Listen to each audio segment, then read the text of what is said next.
Lorna Brady lies unconscious in nothing but a nightgown right on the road and suddenly opens her eyes. She is disoriented, yet she gets to her feet and walks forward. Kilkenure, Ireland, 2015. Lorna reaches the town and feels the puzzled stares upon her. Paying no attention, the woman enters her home and sees an icon on the wall, which throws her into panic. When Lorna removes the icon, a stream of water bursts from the hole in the wall. As if fearing something, she carries the icon into the closet and locks the door. Then she begins cleaning the mess in the house.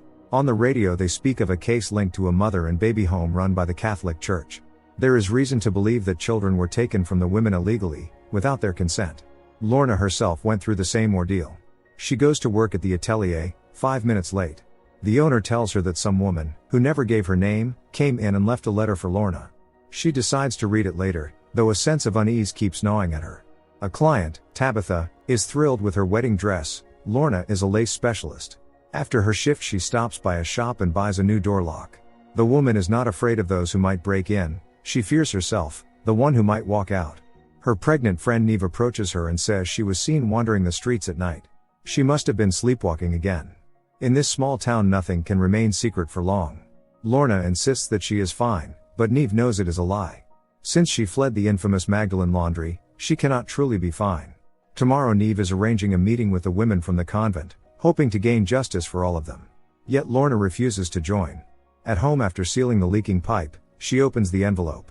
In the letter, the unknown sender says they know what happened to Lorna's child. The woman recalls how the nuns took her daughter away right after birth. On the back of the letter there is a number.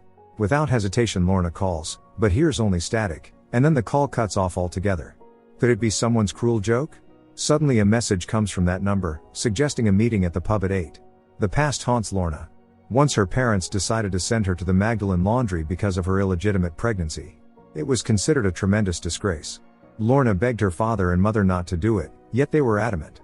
At the appointed time she goes to the pub, but sees no one who could be waiting for her. Lorna orders a few cocktails and texts that number, but receives only silence in return. Michael Carney approaches her, they went to school together, and now he has come here for a wedding. Michael suggests that someone has simply been playing a prank on her. Thinking that it was Michael who arranged all this, she already drunk lashes out at him in fury, but falls to the floor and loses consciousness. Half delirious, she sees a blurred silhouette of a woman above her. In the morning Lorna wakes up in her own house, remembering almost nothing. Going downstairs, she discovers a dead woman. Lorna cannot understand who this woman is or how she ended up there. Could she have been the sender of the letter? Lorna becomes certain of it when she calls that number and the phone begins to vibrate in the woman's pocket.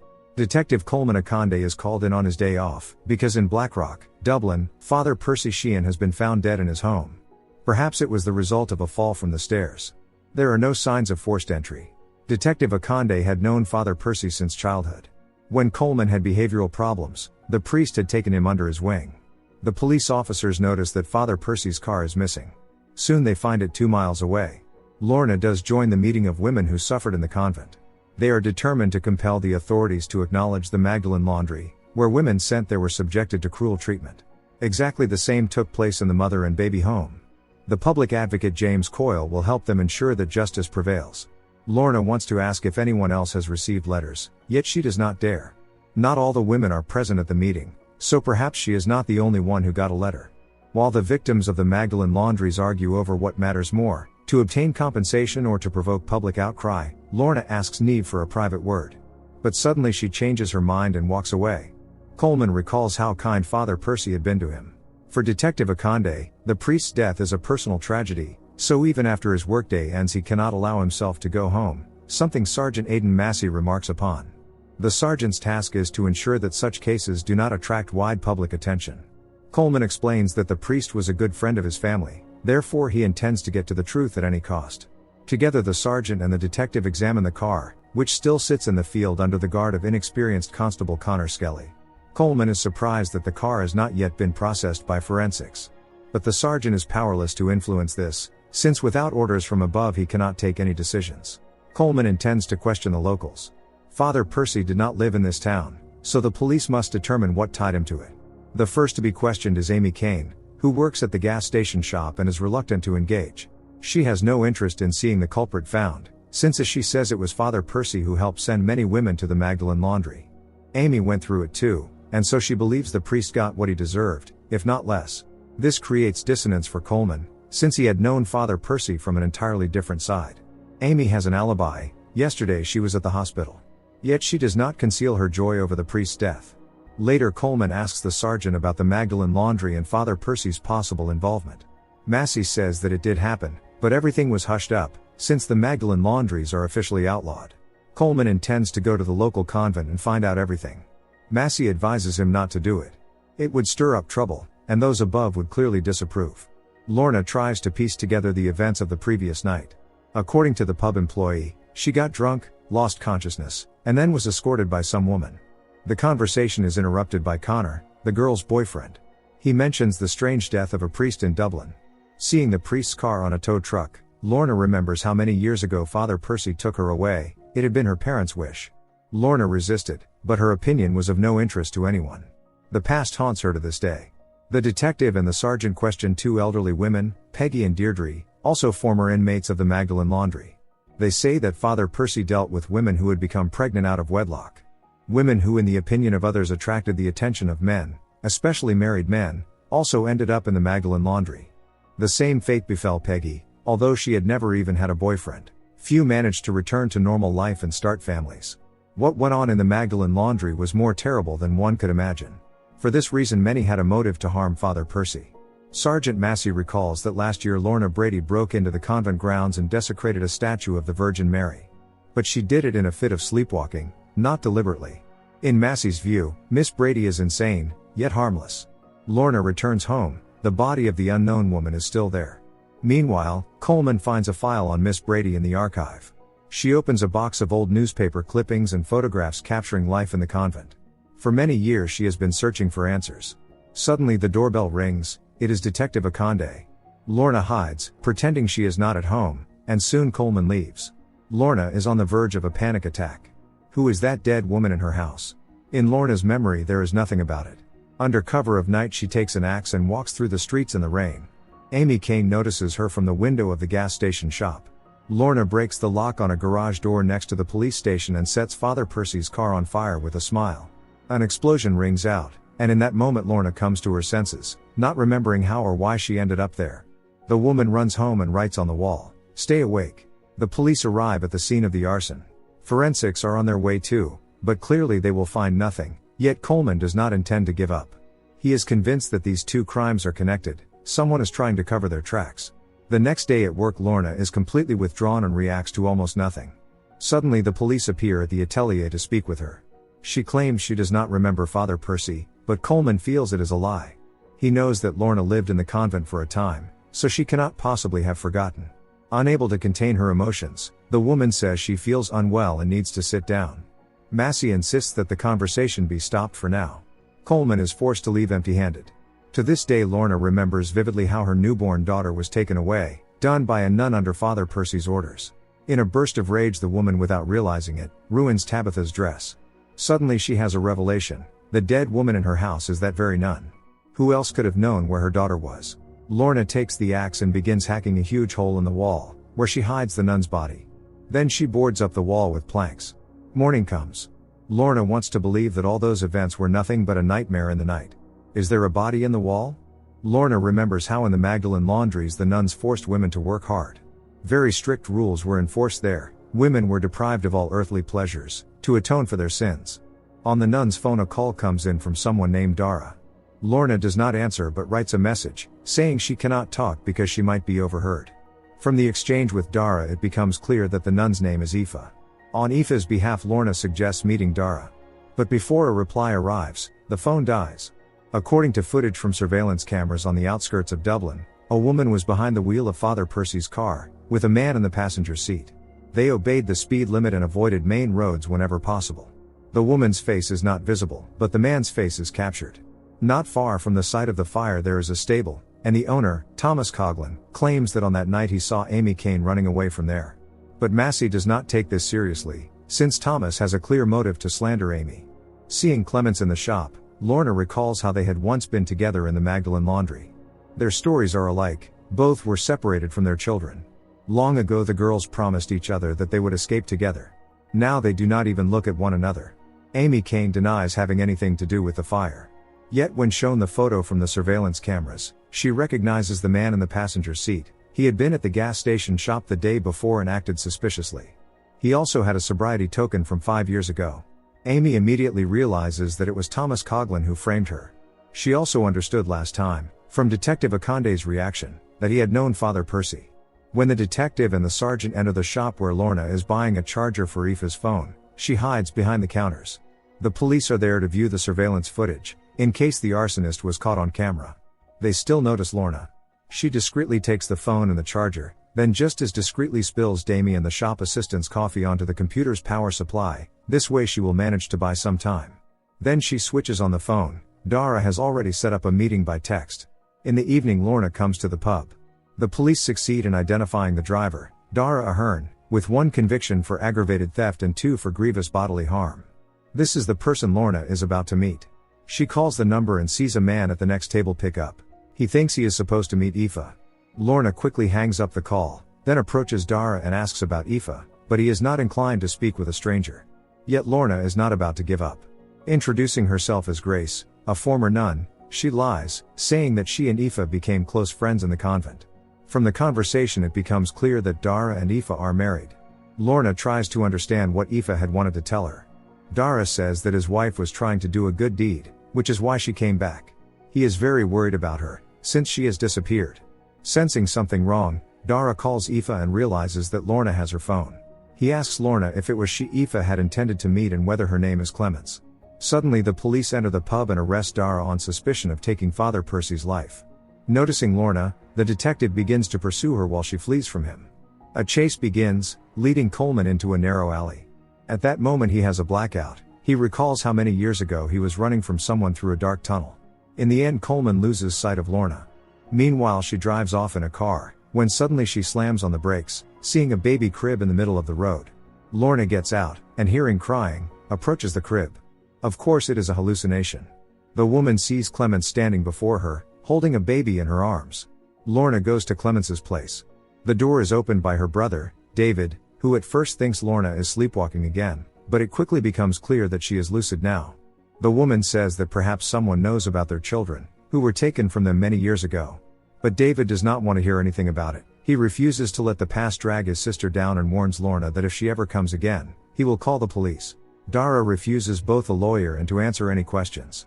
But when the detective and the sergeant show him the photo from the surveillance footage and ask whether it was him or her, Dara immediately takes the blame, claiming that he is the one who took Father Percy's life, allegedly in the course of a failed robbery. Yet Coleman, after asking a few leading questions, instantly realizes that Dara is lying. It is obvious he was never in Father Percy's house. Dara knows only what was written in the papers. The detective suspects that the man is simply covering for the woman who was behind the wheel. Dara does admit that the woman, his wife, a former nun, really was in the priest's house, but only to talk. According to Dara, for all these years his wife had been tormented by nightmares, seeing infants in them. And she wanted to atone for her guilt at any cost. Now Epha has disappeared, and their daughter is going mad with worry. Dara advises the police to speak with the woman who was with him in the pub. She surely knows something about where Epha is now. Dara gives a precise description. Lorna recalls how she and Clements once planned to find their children, hide them in laundry baskets and escape. The nuns closely watch their every step. At another meeting of the Magdalene laundry victims, organized by Neve, Lorna tries to talk to Clements, but she ignores her. Amy suspects that it was Lorna who set fire to the priest's car. Yet Amy has no intention of giving her away and is even willing to provide her with an alibi. The detective and the sergeant arrive at the convent and ask a nun about Sister Epha Cassidy. That was long ago, between 83 and 87, but the nun promises to help. However, there are no mentions of Sister Epha in the records. Coleman presses the nun, saying that if the convent refuses to cooperate, they will all be formally brought in for questioning at the station. It is James Coyle who will represent the interests of the Magdalene laundry victims in court. He admires the courage of each of these women and wants them all to tell their story. Each of them has kept mementos over all these years, reminders of the horrors of the Magdalene laundries. All these women were subjected to cruel treatment at the hands of the nuns. When Amy tells her story, she cannot hold back tears. What she and the others went through leaves an indelible mark for life. In the Magdalene laundries they worked 16 hours a day. The nuns constantly repeated that they could leave at any moment, that this was not a prison and the doors were not locked, yet the women simply had nowhere to go. Who would want them, sinners? In the past, when Clemens took her daughter in an attempt to escape, Lorna gave her up to the nuns. She had no choice. Clemens did not want to believe that her friend had betrayed her. As punishment, Clemens's hair was shorn, while Lorna received praise from the nuns. Now she regrets it bitterly. Detective Aande and Sergeant Massey speak with Sister Eileen, who claims she has not seen Epha Cassidy in nearly 30 years. She never took her final vows, which is why her name does not appear in the records. Epha struggled with the work because she lacked the necessary hardness of character, becoming attached to the babies of young women whose families had sent them here. The convent had never had funding, so according to Sister Eileen, the laundries were the only way to maintain all those unfortunate women. There was no other choice. When asked by Detective Aande about Father Percy, Sister Eileen says that he merely conducted church services at the convent. But Coleman knows that this is far from the whole truth. Lorna asks Clemens whether she has spoken to Epha. Only Epha could have known where their children were. Overcome with emotion, Clemens cannot utter a word. David insists the conversation stop. Clemens promises Lorna that they will talk tomorrow. Coleman is troubled that this is a small town where gossip spreads quickly, yet the truth about the convent is still being silenced. Massey tells his partner that if they continue to act so directly, they will achieve nothing. A different approach is needed here. Suddenly Coleman has a panic attack and runs out of the car. Massey tries to calm him down. Coleman admits that he too was born in a mother and baby home, not that one of course, but still. Lorna does everything in her power to avoid falling asleep, fearing that her sleepwalking will return. At the pub she crosses paths again with Michael, who says that at school he always thought she was odd. The woman responds angrily that she was never odd. She hears what seems like the cry of an infant, though of course it is only hallucinations from sleep deprivation. Lorna recalls how 30 years ago, she, Clemens and Michael had gone to a disco. Soon afterward the girls were sent to the Magdalene Laundry. Lorna and Michael go to that place, now abandoned. Every corner stirs memories in Lorna. Suddenly she stumbles upon an inscription, Lorna and Declan, and asks Michael if he keeps in touch with him. Michael says Declan is married and has 5 children. Lorna has another blackout. She wavers on the edge between sleep and reality. In the past she betrayed Clemens because the nuns promised in return to give her back her daughter. But they never kept their promise. Lorna eagerly awaits tomorrow, when Clemens is supposed to tell her everything. And she is deeply afraid of hearing the truth. Coleman receives surveillance footage showing a hooded woman near the scene of the fire. As Lorna and Michael leave, she feels a sense of foreboding. At that very moment David finds Clemens dead. Soon the funeral takes place. Lorna never managed to get her answers. She recalls how long ago, she and Clemens had awaited the birth of their babies in the convent. Clemens had wished for a son, because life was such that boys could do whatever they wanted. For many years Coleman has been tormented by nightmares in which he runs from someone through a dark tunnel. Now he tries to figure out who that woman in the video is, but the image is too blurred and the darkness too deep. Yet judging by the build and the hairstyle, Coleman has reason to believe that it is Lorna Brady. Massey advises his partner to leave the poor woman alone. She is simply peculiar and burdened with a heavy past. Besides, today, the day of Clemens's funeral, is clearly not the right moment for questioning. For some reason David blames Lorna for what happened. During the service, as the priest delivers the eulogy, the woman feels growing anxiety that at one point reaches its peak, and she hurriedly leaves the church. Later, as the procession accompanies the coffin, she sees flyers everywhere about the disappearance of Epha Cassidy. Michael is worried that Lorna still has not slept. But she is troubled by something else. She approaches David and asks whether Clemens had told him anything about their children. David replies angrily that he has just buried his sister. Does Lorna not understand? She does everything she can to rouse herself and fight off sleep. At the pub her way is blocked by Detective Aande, who asks her to come to the police station to answer a few questions. But Lorna refuses. After all, she is not under arrest. Massey tries to smooth over the conflict, hinting to Coleman that now is not the right time. James Coyle brings bad news. For the time being the authorities will not accept the petition, because there is not enough evidence that the convent was essentially a laundry. They need more time to reach a consensus. Drunk, Amy begins to behave provocatively and claims that Clemens deliberately harmed herself. The official version, a heart attack, sounds ridiculous.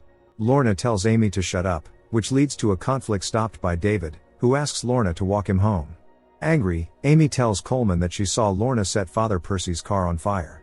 David asks Lorna's forgiveness for the words he said and for preventing her from speaking with Clemens. He also reveals that Clemens's daughter's name is Brita. The girl is alive. According to David, shortly before her death Clemens met with a nun, who had given her a photo. Perhaps the nun knew something about Lorna's daughter as well. The woman does go to the police station.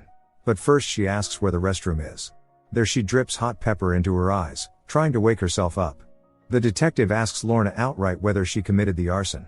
The woman denies any involvement, but when the detective shows her Epha's photo, she admits that she knows the nun. When Coleman mentions that Epha has a daughter, it comes as a surprise to Lorna. For today the questioning is over. Outside, the woman once again loses her grip on reality and nearly gets hit by a car. Coleman cannot understand why Massey keeps letting Lorna off the hook. The sergeant explains that he simply wants Lorna and all those women to survive. Coleman is too young to understand what people used to fear. To become pregnant out of wedlock was the greatest disgrace, it was worse than death.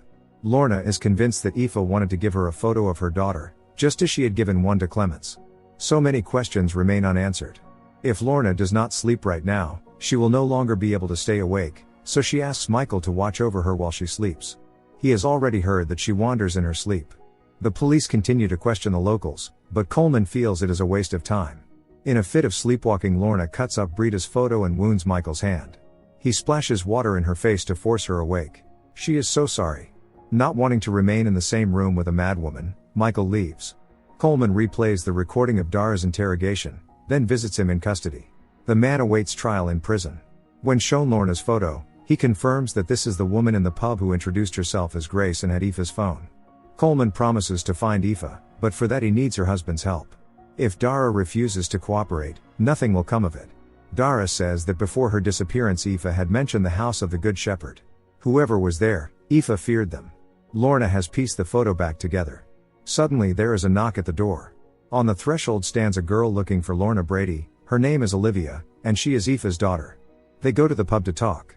Olivia tells her that her mother had been in contact with a journalist. Few of the nuns are willing to tell their story. Olivia worries so much for her mother and hopes for Lorna's help.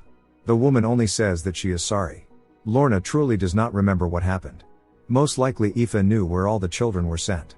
But the only way to find out is to ask Epha herself, which is now impossible. In the archives, Detective Aande finds an old newspaper article and learns that the adoption agency had cooperated with the House of the Good Shepherd. Coleman recalls that according to Dara, Epha had been terribly afraid of that place. The problem is that the House of the Good Shepherd ceased its operations in '79, which does not fit with what is happening, because Lorna gave birth in the mid-80s. So why did Dara mention the House of the Good Shepherd? Coleman once again remembers how kind Father Percy had been to him. There are witnesses who saw Epha getting into a taxi on Halloween night. There is only one taxi here, and the driver was John Farrow, a man fond of drinking. John identifies Epha from the photo and says that on that night he drove her to Lorna Brady's house. The women were together. Lorna was in a dreadful state. Beyond that, John knows nothing. Meanwhile, Lorna and Olivia come to the place where 30 years ago, the woman had last seen Declan, the father of her daughter, while Coleman is breaking into Miss Brady's house. Lorna is surprised when she hears that Olivia's father stayed back in Dublin, just in case Epha turned up. But how could that be, if Dara, Epha's husband, is now in prison? While the girl looks around on the first floor, Lorna finds a packet of letters hidden beneath the floorboards, but decides not to show them to Olivia. The girl asks Lorna if she can stay the night with her. Olivia has no acquaintances left here. Lorna pretends to agree, but a minute later she slips away and drives off, without Olivia. One of the letters is addressed to Lorna. Inside the envelope is the death certificate of Agnes Brady, who died in '86 of fever. Thus Lorna realizes that her daughter is gone. She has lost her little one forever. Meanwhile, Coleman is rummaging through her things in search of clues and fails to notice the moment when the lady of the house returns. Lorna only wearily offers him tea and goes to put the kettle on. Detective Aande asks Lorna directly what Epha had been doing in this house on the night of her disappearance. Coleman's theory is this: Epha took Father Percy's life, and now she is being protected by someone local. In the detective's view, Lorna is an accomplice too, because it was she who got rid of the priest's car to cover the tracks. The woman says it is not so and hands Coleman the death certificate of her daughter. Lorna weeps, blaming herself for not having been persistent enough, for not having fled the convent. Perhaps had Lorna been braver, Agnes would still be alive. Detective Aande asks whether it was Epha who gave her the death certificate. But Lorna does not answer the question, because behind the wall where the nun is entombed rhythmic knocks begin to sound. Coleman of course hears nothing. Lorna covers her ears with her hands and screams for it to stop. Unable to endure, she confesses that it was she who took Epha Cassidy's life, and begins breaking the wall with an axe. But there is no one and nothing there. Lorna insists that Epha's body had been in the wall, yet somehow it has vanished. Coleman calls for backup. Massey believes that Lorna is not guilty but simply mentally ill. Coleman had no right to enter her house without a warrant, so Massey removes him from the investigation and sends him back to Dublin. When Niamh arrives, the door had been left unlocked. Lorna asks if she is real. Niamh has come to find out whether it is true that Lorna took Epha Cassidy's life, or if it is merely her sick imagination. She says that it no longer matters, because Agnes is dead. Niamh promises that she will ask Coyle to find out where the grave is, and urges Lorna not to leave the house and to do nothing at all for now. But she cannot sit idle. Seeing her walking down the street, Sergeant Massey calls out to her. Whether true or not, Lorna has confessed to the crime, and therefore Massey is obliged to investigate. He advises her to be careful. Lorna continues to insist that there was a body. She also mentions a girl named Olivia, who claims to be Aoife's daughter. But Massey does not believe a word she says. Blackrock, Dublin. Coleman feels that he has let down the priest who had practically become a father to him. Percy had always supported him so. Once Coleman had asked the priest for help in finding his biological mother. Percy urged Coleman to think carefully. After all, he had adoptive parents, and it was unlikely that his biological mother would ever have done as much for him. In the present, Coleman rummages through Father Percy's belongings and in a journal finds mention of Lazarus House. Constable Skelly is assigned to Coleman to keep an eye on him. This is Massey's order, as he fears that Detective Aande might act on his own. Lorna wanders through the cemetery, hoping to find Agnes's grave. When the search brings nothing, she turns to the local priest. But he too finds no mention in the register and advises the woman to go to the city archives. Before Lorna leaves, the priest says he is sorry that her relationship with God has been shaken because of a few rotten apples. This drives the woman to anger. The priest clearly does not know what he is talking about.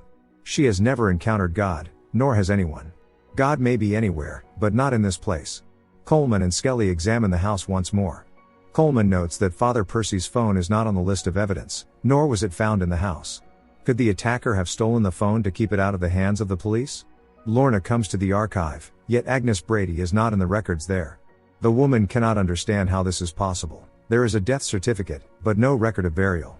She aggressively insists on being given access to the archives, arguing that perhaps not everything has been digitized, but the archivist calls a security guard.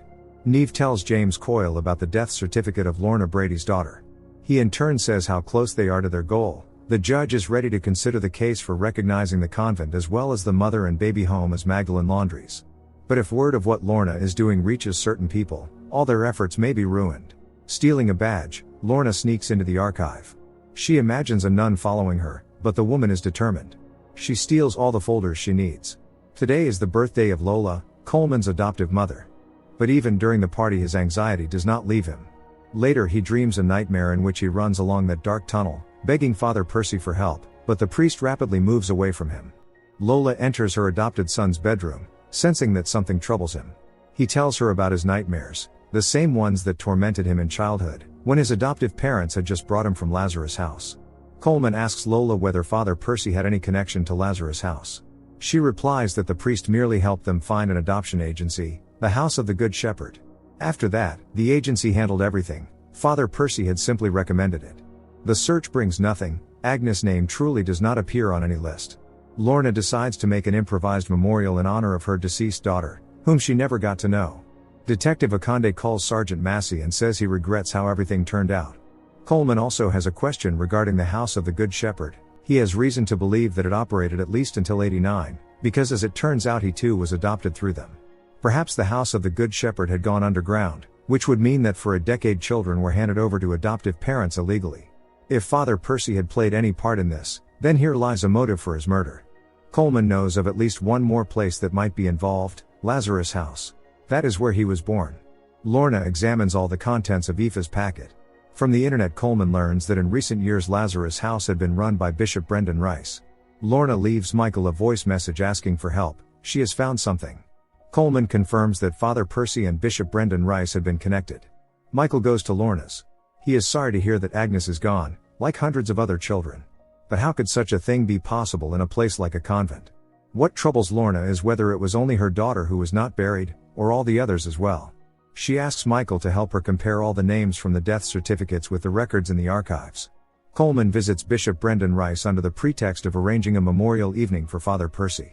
The detective tries subtly to find out what had happened in Lazarus House, where the bishop first met Father Percy. When Detective Aande mentions the House of the Good Shepherd, Brendan Rice, realizing where the conversation is heading, hastens to end the meeting. Coleman urges him to tell the whole truth, for which he is met with accusations of ingratitude. Lorna lights a candle for each of the dead from the list. Out of 298, only 3 had been buried properly. But what did the convent do with the bodies? And could they still be there? Lorna assumes that somewhere on the convent grounds there is a mass grave. Michael advises her to go to the police and then get far away from here. Or for instance with him to Dublin. But she cannot back down until she finds her daughter's body. Coleman's superiors inform him that Brendan Rice has filed a complaint against him, using the word discrimination. Detective Aande tries to explain that Father Percy and Bishop Rice were involved in a scheme, but no one has any interest in letting the case move forward. At night Lorna comes to the convent to speak with Sister Eileen, but no one answers. Lorna once again sinks into the past, when she was locked in the Magdalen laundry. Meanwhile, despite direct orders from above, Coleman continues his own investigation and sneaks into the long-abandoned Lazarus house, while Lorna is in the convent. Suddenly the detective falls through the floor. Sister Eileen catches Lorna and says she has not changed one bit. Fearless, the woman demands answers. Where is her daughter's body, and what truly happened to Agnes? The nun declares that the mere fact that Lorna gave birth does not make her a mother. Motherhood is a status that must be earned. Sister Eileen begins to blame the woman for everything, saying she failed her child. The convent had been forced to give the girl to an adoptive family, because that was what was best for her. And the fact that Agnes died of fever, this was simply God's will. Lorna loses all her resolve and meekly listens to the nun, who at that moment calls the police. Coleman finds himself in the cellar beneath Lazarus' house, just like in his nightmares. Barely coping with a panic attack, Coleman tries to find a way out. Reality intertwines with the most terrible fears from his subconscious. Luckily, the detective quickly manages to get out. Sergeant Massey arrives. Sister Eileen, behaving with deliberate politeness, refuses to press charges. Massey can no longer cover for Lorna, so this is the last time he lets her go. He offers to drive her home and forget about this forever. Lorna recalls how many years ago Clements managed to escape, alone. Back then Massey had picked her up in town and taken her back to the convent. The nuns punished Clements very cruelly. Massey does not want to hear any more about it. He could not have done anything for Clements, like the other girls in the convent, had been abandoned by her family. Where else could he have taken them? They would have been lost on the streets. Lorna hands the sergeant a list of all the children whose lives ended in the convent. And clearly in truth there were many more. The choice is Massey's alone, to look into it or to leave everything as it is. Lorna paints an accusatory inscription about the nuns on the wall of her house. Coleman asks his adoptive mother to tell him the whole truth about Lazarus' house. Lola admits that there had been rumors that Coleman was kept apart from most of the children, in what was called the rejection room. Usually that was where other non-white children were placed, as well as the disabled and others unwanted by anyone. But he is wanted by Lola, wanted more than anything in the world. The woman has never met Coleman's biological mother, she only knows that her name was Catherine Ivers. Not knowing what to feel, Coleman leaves, and the next day full of determination to uncover the truth, he goes to the archive, where he finds a record that changes everything. This compels him to return to Lorna Brady's house and show her his own death certificate. But how can that be, if he is alive? For Lorna it sparks hope that the other death certificates too may be forgeries, and she bursts into uncontrollable laughter. Until that moment she had no idea that Coyle too had been born in a mother and baby home. That is not all. The detective also brings some evidence from Father Percy's house. Perhaps by putting all the information together they will be able to understand what happened to Agnes. Father Percy had kept everything, letters, postcards and other things from the families he had supposedly helped. Among them Coleman and Lorna find a letter from Frank and Joyce, Breda's adoptive parents, Clemence's daughter. If Father Percy had helped arrange her adoption, then somewhere there must be a death certificate. Massey takes time off from work, as he is unwell. He tries to detach himself from everything happening, but guilt and duty will not leave him in peace. His eyes fall on what Lorna had given him. Meanwhile she and Coleman find the death certificate of Breda Tooley, supposedly from asthma. Perhaps Frank and Joyce will be able to shed some light. The return address on the letter lists only the street name and house number. How many streets of that name can there be in their country? Detective Aande proposes to act by process of elimination. Neve is troubled that James Coyle has called her to meet earlier than expected. She feels that he is bad news. Yet it turns out to be quite the opposite. The state is ready to officially recognize that the Kilkenure convent was a Magdalen laundry. Which means all the women will receive compensation. All that remains is to wait for the papers to be signed. Neve cannot believe that they have succeeded. In tears she thanks James Coyle. Coleman notices that Lorna is constantly drinking energy drinks and eating sweets, anything to avoid sleeping. She has been awake for nearly a week. When asked how much he knows about his biological mother, Coleman replies that it is as much as she knows about Agnes, only the name. At last they reach the first address. The sergeant, having returned to work prematurely, confides to Constable Skelly that he feels useless, and he is sick of it. Therefore Massey intends to move the case forward, both the priest's death and the arson. Coleman has an advantage, his police badge. He plans to say that he is investigating adoption irregularities, and he asks Lorna not to say too much. A young woman opens the door, saying that her parents are not at home. Lorna immediately understands that this is Brita, and looking at her, cannot hold back her emotions. In that moment the woman recalls how Clemens had held her little one in her arms. When Brita learns that her biological mother has recently passed away, she begins to weep, then pulling herself together a little, asks directly why Lorna is here. The woman tells Brita that she had lived in the same institution with her mother. Brita allows the visitors to come in, and tells the story of her adoption. Her adoptive parents had already been elderly, so all the agencies turned them down. Then a priest offered his help. Usually children like Brita ended up in St. Alma's, and they were far less fortunate. When Brita mentions that her parents had mortgaged their house to donate a large sum to the convent, Lorna and Coleman realize what the true motive of Father Percy, Bishop Rice and the other church fraudsters had been. Brita refuses to continue the conversation, feeling she is not ready for the truth. Lorna and Coleman try to find out what this institution St. Alma's was. Lorna ignores a call from Neve. It seems that every adoption through Lazarus House required a donation, but in fact it was not a donation, it was a bribe. At this point Lorna breaks down, shouting that all those responsible will pay for it. Coleman calms the woman, suggesting they find out whether his parents had made the same kind of donation. Neve tells Amy Kane and the others that the convent has been officially recognized as a Magdalene laundry, where women were forced to work against their will. For all who went through that hell, hearing this comes as an immense relief. Joining the celebration is Carmel, an old friend of Neve's late mother. Carmel still lives in the convent, where the nuns take care of her. Coleman asks his adoptive mother directly whether they had given Father Percy money in exchange for his help with the adoption. Lola admits that they had, but in her view there was nothing wrong with it. In those days people like them were treated differently, they were refused everywhere, yet the church welcomed them warmly. That is why Lola and her husband had been glad to thank Father Percy. Coleman says that it was not a donation, it was a bribe. And most likely his biological mother had never abandoned him, just as Lorna had never abandoned her daughter. All that Lola has left is the business card of Ignatius James McAlin, to whom they had been referred by Father Percy. At last Neve manages to reach Lorna and deliver the joyous news. They had fought so long to achieve this, and now after many years it has happened.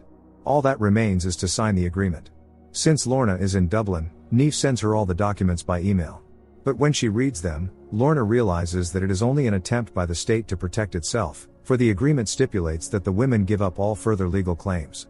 Thomas Coughlin, the owner of the stables, shows up at the police station, unhappy with how things have turned out, because now everyone in town believes every word of the women from the convent.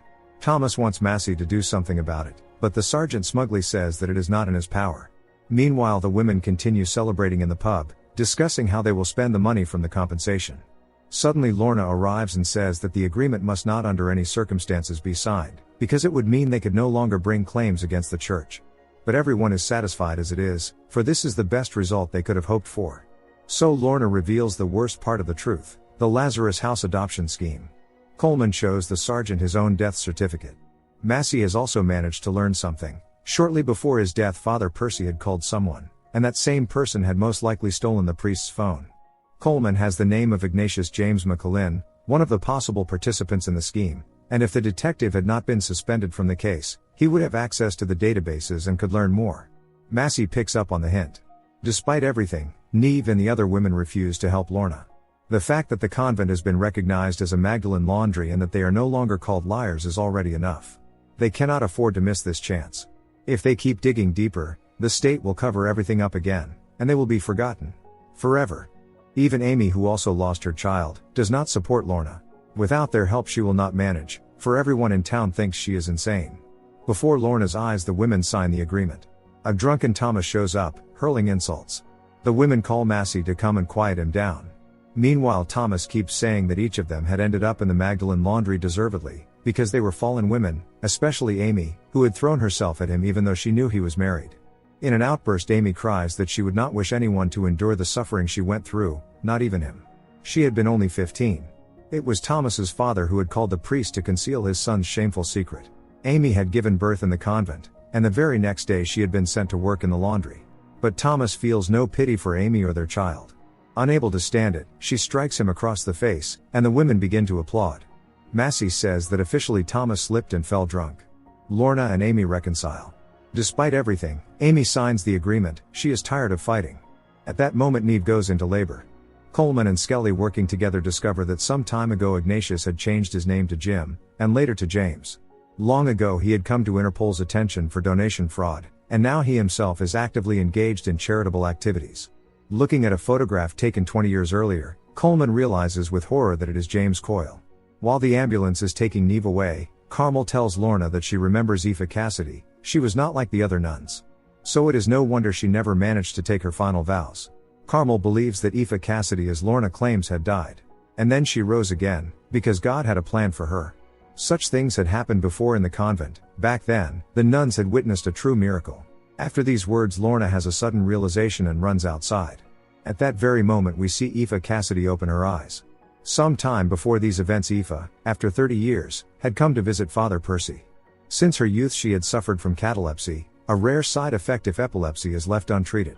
During an attack her breathing and heartbeat slowed so much that one could mistake her for dead. That was what the nuns had taken for Epha's miraculous resurrection in the convent. Often the attacks were triggered by strong emotional shocks. Once during prayer, Epha heard the cries of children, which provoked a cataleptic seizure. And 30 years later she came to Father Percy for answers, to which he showed her thank you letters and postcards from the adoptive families of all those children. The priest insisted that the forged death certificates were necessary for the children's safety. But Epha did not believe this was a good deed and tried to take the letters and postcards away from Father Percy, during which she accidentally pushed him down the stairs. Father Percy fell hard, badly shaken but alive. Taking everything, Epha fled. The first person she came to was Clements. Later Epha, through the atelier's owner, passed a letter to Lorna, and they arranged to meet in the pub. But Lorna got very drunk. Epha escorted her home and put her to bed. When the woman found Lorna's box that contained all the newspaper clippings and other clues, it triggered a cataleptic seizure. Lorna had been sleepwalking, which was why she remembered nothing.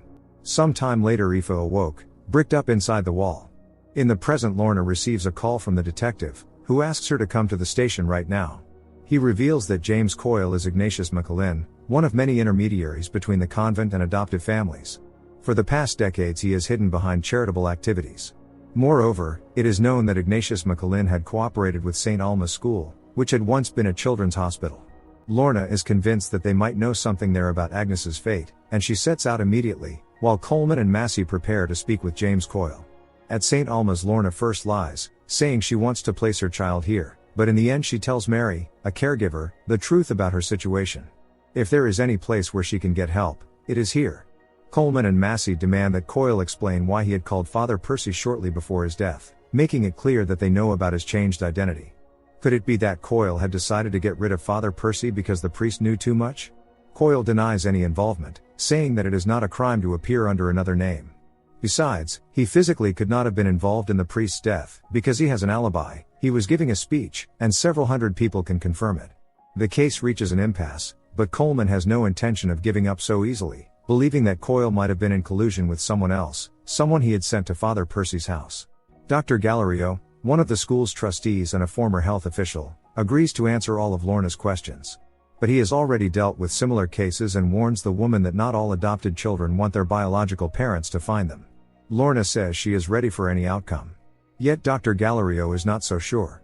He has already familiarized himself with Lorna's file and knows that she has had repeated problems with the police and has often lied. This drives the woman into a rage, and she begins smashing everything around, shouting that she is not a liar. Dr. Gallerio asks her to think about what her daughter would think if she saw her now. If this continues, Lorna could be sent indefinitely to a psychiatric hospital. In the end, Dr. Gallerio refuses to help and leaves. When Massey mentions the staff from Child Protection Services, once mockingly called the cruel men, Coleman remembers how the nuns used to lock him in the tunnel, saying that the cruel man was coming. Little Coleman had always thought it was a monster. But in truth that man had been one of the few who could have helped him. The nuns had only been trying to protect themselves, keeping anyone from seeing what was happening within the walls of the mother and baby home. Coleman intends to put an end to it. Michael comes to Lorna to say goodbye. He is leaving and most likely will not return. They embrace. Michael asks Lorna to let him take her away from this place, but she still cannot let go of the past. Receiving a message from Massey, Amy Kane comes to the police station at his request. She thinks it is about the scandal with Thomas in the pub, but instead Massey shows her a list of children's names from the mother and baby home. Amy's daughter's name is Emily Kane. Detective Coleman Aande attends another lecture by James Coyle, devoted to Catholicism's inability to accept its own past. After the lecture, the detective approaches Coyle and whispers that he will come for him and all his accomplices. At that moment, Coleman steals James's phone and dials the number Coyle had called on the day of Father Percy's death. The number belongs to a woman named Leslie. It was she who had been in the priest's house. Realizing she is about to be arrested, Coyle pulls Leslie aside and tells her to keep silent for the sake of their common cause. When Coleman flashes his police badge, Leslie bolts. A chase ensues, but she does not get far. The detective arrests her in the parking lot. The woman keeps silent, though Coleman already understands that she acted on Coyle's orders. Most likely they had decided to get rid of Father Percy because they feared he might talk. Lorna calls Coleman and asks whether he loves his adoptive mother. He replies that of course he does, yet he never stops thinking about his biological mother. Lola saved his life. These words bring Lorna relief. Perhaps her daughter too had ended up in a good adoptive family. And perhaps Agnes too thinks about her biological mother. The woman hangs up, and once she manages her emotions, she climbs into the hole in the wall. That is how Lorna realizes Epha Cassidy had managed to get out of there. In the attic, Lorna finds Epha's body. This time she has truly died. In her hand she clutches a photograph of little Agnes. Amy, Peggy, and Deirdre, accompanied by Sergeant Massey, come to the convent and demand that Sister Eileen answer where all those children are whose names appear on the forged death certificates. Most had been given to adoptive families, but the fate of nearly 90 children is unknown, including Amy's daughter. The nun declares that no one will believe the word of these women, but Sergeant Massey does not agree. Soon all those behind these terrible deeds will pay in full. Sister Eileen remains silent. Before leaving, Massey promises that they will see each other again soon. Lorna asks Coleman to come and tells him about the body in the attic. Perhaps Epha had been alive, but Lorna took her life in a sleepwalking episode. Detective Aande suggests they come up with something to cover it up, but Lorna is ready to take responsibility. The most important thing is that now she knows for certain that her daughter is alive. That is all she had needed to know. The rest does not matter. Lorna does not resist arrest and voluntarily gets into the police car. For the first time in 30 years she feels peace in her soul. Some time passes. Coleman visits Lorna in custody, where she is awaiting trial, and tells her that St. Alma's had been only a staging point before sending children abroad. It had not been easy, but Coleman has found Lorna's daughter. As it turns out, she had been looking for her as well. Agnes is alive and well and living in Boston, but Coleman can arrange a video call. At that moment Lorna is overwhelmed by a flood of emotions. She cannot believe this is really happening.